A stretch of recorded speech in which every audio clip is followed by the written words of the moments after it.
The Reverend Al Sharpton has been on the front lines for equity and equitable treatment of African Americans for more than half a century. He joins us now at the Martha's Vineyard African American Film Festival in its 23rd year. Mr. Sharpton, thank you so much for being here. Glad to be here. Very honored to be here. Now, what brings you to the island? I'm here for this. The festival is one of the most unique and invigorating occasions in Black America and in cultural America. And I've come a couple of times. In fact, when they did a documentary on me, Loudmouth, we premiered it here. And it ended up getting an Emmy nomination. So anything the festival asks me to do, I come back.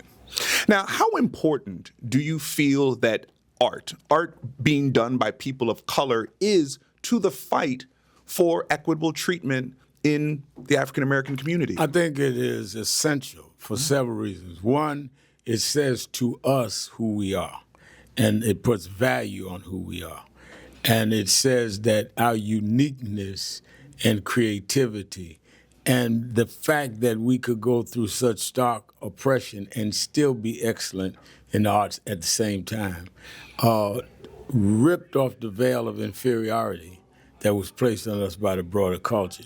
It is also important to the broader culture because they see that they were raised on myths and lies about us. How can you see us in our performative ways and our creative ways and think that that's an inferior being? So I think it is very important. And I was fortunate, blessed really. I grew up in the Black church, and at the time I was growing up in the 60s and 70s, the Black church was the place that people would come do their art. So I remember my older sister was in a play. I might have been 4 or 5 years old, and it wasn't until later I understood who the playwright was Langston Hughes. I was a boy preacher in Church of God in Christ. I toured preaching in intermission for Mahalia Jackson. I never knew who these people were till I got older. But being bathed in that kind of excellence raised your heights. So when you get older and in a broader society and people try to tell you what you can't do, you already have your self-esteem. I know what I could do because I've been around people that did it.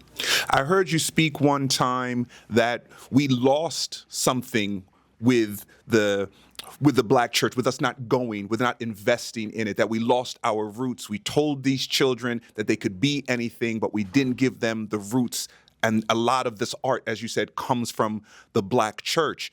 What do you feel can bring us joy? What brings the Reverend Al Sharpton joy when you think of these Black creators, these up-and-coming Black creators like Ryan Coogler, of course, Spike Lee, the venerable Spike Lee. He's been doing this for so long. But these young filmmakers, these young Black creators, what brings you joy when you think of that talent that's yet to come? The joy comes that when you have been involved, as I have, as long as I have, fighting the system, and you see people create and do things of excellence despite that.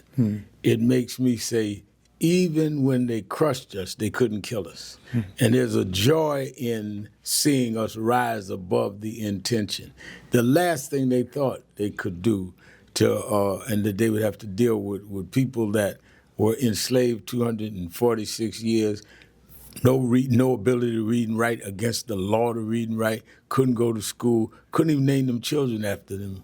And then for them to be writing the poetry and the music and their kids imitating our stuff, that gives me joy. Every time I see a young white kid saying, I want to see Beyonce or know a rap song, it showed that grass could even grow in the desert of America, and we're that grass. The Reverend Al Sharpton, always beautiful, always bold, and always unapologetically Black. Thank you so much for joining us here. Thank you.